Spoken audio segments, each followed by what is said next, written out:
ആ മോളുടെ കുട്ടിക്ക് എങ്ങനെയുണ്ട് ചെറുതക്കുട്ടിയെ? ഓ കുറവൊന്നുമില്ല ചെറിയമ്പ്യാരെ. എന്തെന്നാലും അപ്പ ഛർദിക്കും. ഛർദി നിൽക്കുന്നില്ലേ നോക്കണം. അക്കരക്ക് അങ്ങാടിയിൽ മത്തായി ഡോക്ടർ ഒന്ന് കാണിച്ചു നോക്ക്. പൈസ വേണേ 50 റുപ്യ വേറെ മേടിച്ചോ. നീലാണ്ടനോട് ഞാൻ പറഞ്ഞോളാം. എന്തായി നീലാണ്ട, നാളികേരം മുഴുവൻ കൊണ്ടുപോയോ? ഇനിയിപ്പോ ഒരു ലോഡിനോട് ഉണ്ടാവും. കോയോട്ടി എന്ത് പറയുന്നു? കഴിഞ്ഞ പ്രാവശ്യത്തേന്നും 600 ചില്ലാനും തേങ്ങ കുറവാ. അത് നോട്ടക്കുറവിന്റെ അന്ന് കോയോട്ടി പറയും. അതല്ലേ പിന്നെ ആരോ കാര്യമായിട്ട് കക്കുന്നുണ്ട്. ആ കൃഷി ലാഭമായിട്ടൊന്നുമല്ല, ജോലിക്കാർക്ക് കൂലി കിട്ടും. പിന്നെ ഒരു സൽക്കർമ്മമാണല്ലോ എന്ന് കരുതി മുടക്കാറില്ല എന്ന് മാത്രം. വയസ്സും പ്രായമൊക്കെ ആയില്ലേ, ഇനിയിപ്പോ ആവശ്യമുള്ളവരൊക്കെ നോക്കി നടത്തിക്കോട്ടെ. മരുമോൻ നമ്പ്യാരെ ഇവിടുത്തെ നാട്ടുകാർക്കൊക്കെ വലിയ കാര്യമാ. ഇവിടുത്തെ ചെറിയമ്പ്യാരായിട്ട് എല്ലാ കാര്യത്തിലും ഉണ്ടല്ലോ.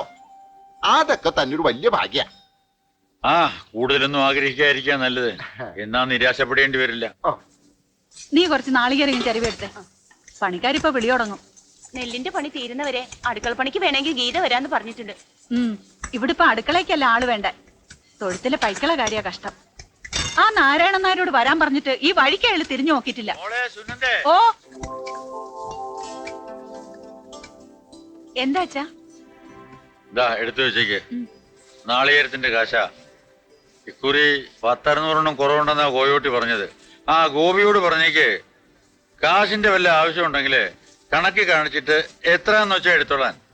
അവനവന്റെ മുതലല്ലേ, എന്തിനാ വെറുതെ. പോട്ടെ പോട്ടെ നോക്കുന്നതോറും അവൻ തലേ കയറി കളിക്കുക. ആ വേലായുധൻ ഇപ്പൊ മോഷണവും തുടങ്ങിയിട്ടുണ്ട്. 10-600 നാളികേരോ കൊണ്ടുപോയത്. കുറിപ്പ് ചോദിക്കാൻ ചെന്നപ്പോ പറയാം ഞാൻ അവനെ തല്ലി തോപ്പിക്കണം, അല്ല ഇനിയും കക്കൂന്ന്. കഴിഞ്ഞ കുറി ഇഞ്ചിയായിരുന്നു. ഒരു കണ്ടത്തിലെ ഇഞ്ചി എന്ന് പറയുമ്പോ ഇപ്പോഴത്തെ കണക്കിന് 8000 രൂപയും ചില്ലറയോ വില. കുറിപ്പെപ്പോഴാ ഇഞ്ചിയുടെ വില തിരക്കാൻ പോയേ?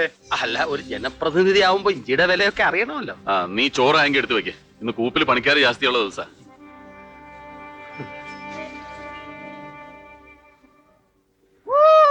തോണി പോവില്ലേ, തോണി പോവില്ലേ, കുഞ്ഞാമ്പ് വരുന്നുണ്ട്, കുഞ്ഞാമ്പ് വരുന്നുണ്ട്. മക്കളെ ഒന്ന് ഒതുങ്ങിക്കേ. കുഞ്ഞാമുക്കൈ മീൻകൊട്ട നിറച്ചോട്ടെ. ഇരേ ഒന്ന് താങ്ങിക്കേ.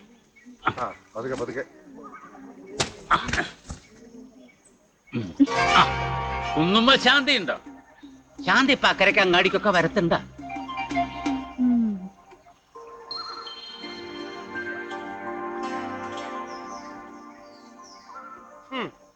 മീൻ ലേശം ചീഞ്ഞിട്ടുണ്ടല്ലോ കുഞ്ഞാമ്പ്. അയില ആവുമ്പോ ലേശം ചീഞ്ഞാല അതിന്റെ ടേസ്റ്റ് ഇല്ല ശാന്തേ.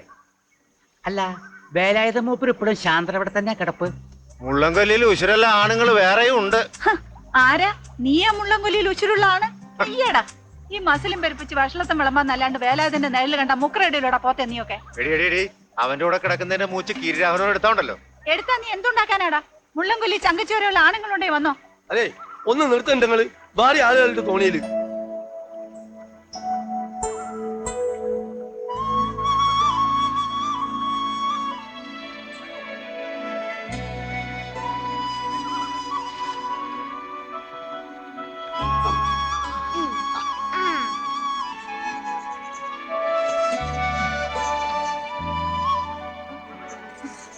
നീ പോയിട്ടെന്തായി? വില്ലേജ് ഓഫീസറല്ല, മറ്റന്നാ ചെല്ലാൻ പറഞ്ഞു.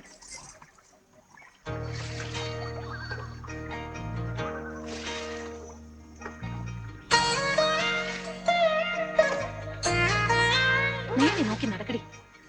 അല്ല, ഈ ഇപ്പൊ പണ്ടത്തെ 4ാം ക്ലാസ്സിലെ ബെഞ്ചിമ കുത്തിരുന്ന് എന്നെ പ്രേമിക്കാനല്ലേ? ഏടോ ജാനകിക്ക് ഇപ്പൊ 4 പഠിക്കുന്ന കുട്ടിയായി. വെറുതെ ആണ് നാട്ടുകാര് പറയണേ. അനക്ക് നല്ലോപോലെ ഒരു പെണ്ണൊക്കെ കെട്ടി ജീവിച്ചൂടെ? അതിന് വേലായുധൻ ആര് പെണ്ണ് തരാൻ പതുക്ക? ഈ പൊന്നാണി പോയി മൊട്ട അടിച്ച് തൊപ്പിട്ട് വാ. അനക്ക് പെണ്ണ് എത്ര വേണം? നമ്മൾ തരാം. കുഞ്ഞാമ്പ് എത്തി, കുഞ്ഞാമ്പ് എത്തിപ്പോയി. വന്നോളി വന്നോളി. എന്താ നല്ല പെട്ടക്കണ സൈസ് ആയില്ലേ? വേണ്ടോര് വാങ്ങിയാ മതി. ഇതോതെയോ? അല്ലാതെന്താത് കഥ. ഉണ്ണിയാര് സ്വന്തം കയ്യിലവാക്കിട്ട് പീടിയേക്ക് ബോർഡ് വെക്കേ. 250 റുപ്യ ചൊള പോലെ എണ്ണി കൊടുത്തത്. ആ അതിനെന്താ എഴുത്തൊക്കെ അതിന് മാത്രം ജോറായിട്ടെന്ന് കൂട്ടിക്കോളി. അല്ല അതിന്റെ താഴത്തെന്താ തമിഴ? ഏതായാലും ചെലവാക്കുമ്പോ അതിന്റെ ഒരു കുറവ് വേണ്ടാന്ന് കൂടി. അതെ, തമിഴന്മാർക്കൂടി തോന്നിക്കോട്ടെ അവരുടെ സ്വന്തം സ്ഥലമാണ്. ഏത് കൂപ്പിൽ പണിക്ക് വരുന്ന ഹറാം പറഞ്ഞ ജാതികൾക്കാണ് സ്വന്തം സ്ഥലമാണെന്ന് തോന്നിക്കേണ്ടത്? തമിഴ്നാട്ടിൽ അലമ്പുണ്ടാക്കിയിട്ട് അവരവിടുന്ന് അടിച്ചോടിച്ചതാ ഇവറ്റകളെയൊക്കെ. ഈ ബോർഡൊന്നും ഇവിടെ വെക്കണ്ട. സതീശ, നീ ആ കോണിമെന്ന് ഇറങ്ങിക്കോ. പോരുമ്പോ ബോർഡും കൂടെ എടുത്തോ. വേലായുധ, ഞാൻ 1,250 ചെലവാക്കിയതാ. ബുദ്ധിമുട്ടുണ്ടാക്കരുത്. എന്തിനാ ഉണ്ണിയായാലും ഇങ്ങനെ ആവശ്യമില്ലാത്ത പാഴ്ചെലവ്? ഇവിടെ ഇപ്പൊ എന്താ ഇതിന്റെ ആവശ്യം? അത് പറ. വേറെ ഹോട്ടലൊന്നും ഇല്ലല്ലോ ഇവിടെ മത്സരിക്കാൻ. ബോർഡൊന്നും വേണ്ട, തമിഴ് ബോർഡ് എന്തായാലും വേണ്ട. വേണ്ട വേണ്ട വേണ്ട വേണ്ട വേണ്ട. ഒന്നേ അല്ല വേലായുധ, ഈ കാണിക്കുന്നത് മഹാപൂകരിത്തരൽ. അയാൾ ആ ബോർഡ് അവിടെ വെച്ചാ നടക്കണ്ട. എന്താ മീന്? അത് നല്ല പടക്കട ജാതിയായില്ലേ. ഇത് പറ. അത് പറഞ്ഞു കഴിഞ്ഞല്ലോ, ഇനി ഇത് നോക്കട്ടെ. ഇതാണോ പിടയ്ക്കണ സൈസ് ആയില്ല? ഒന്ന് പിടപ്പിച്ച് കാണിക്ക്. അല്ല, അതിപ്പോ ലേശൊരു വാട്ടുണ്ട്. പുറം കടലിൽ നിന്ന് പിടിക്കണതല്ലേ, കരക്ക് എത്തണ്ടേ? ചീഞ്ഞ മീനും കൊണ്ട് പുഴ കടന്ന് ഇക്കരെ വരണ്ടാന്ന് ഞാൻ മുമ്പേ പറഞ്ഞിട്ടുണ്ടോ? ആ അതുണ്ട്. ആ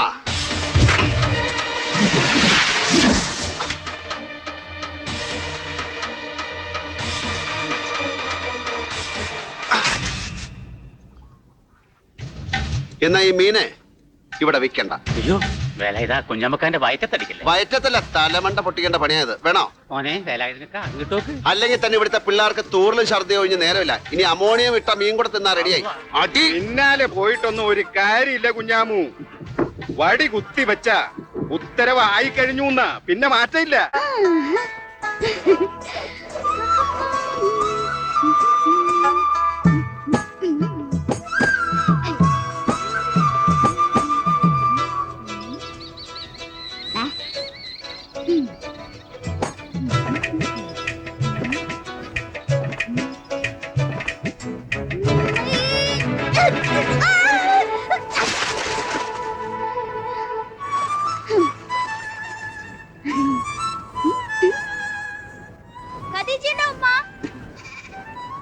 മോളാ ഖദീജ, അന്നതാ ലീല വിളിക്കണേ. ഞാൻ മീൻ വാങ്ങാൻ പോവാ. ഓള് വരണ്ട. ഉമ്മ നിങ്ങളെന്നെ വിളിച്ചീനോ? ലീല ഓള് മീൻ വാങ്ങാൻ പോകാന്ന്. എന്നാ അയ്യും ചെല്ല്. ആ നല്ല വല്ല ഉണ്ടെങ്കിൽ വാങ്ങിയാ മതി. ലീല നിക്ക്, ഞാനും വരുന്നു.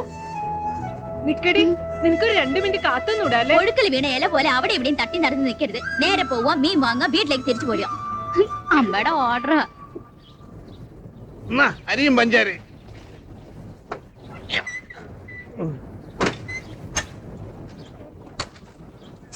ഇത്ര നേരത്തെ കട പൂട്ടിയോ? സപ്ലൈ ഓഫീസിൽ സാധനം എടുക്കാൻ പോവാ. പോയിട്ട് നാളെ വാ.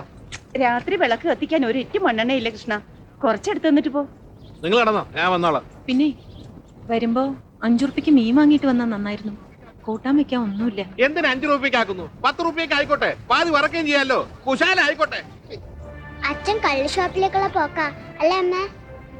വാ, നീ വേഗം നട. ജാനകെടുത്തിയേ. ആ, നീ എങ്ങോട്ടാ? മീൻ വാങ്ങാൻ പോവാ.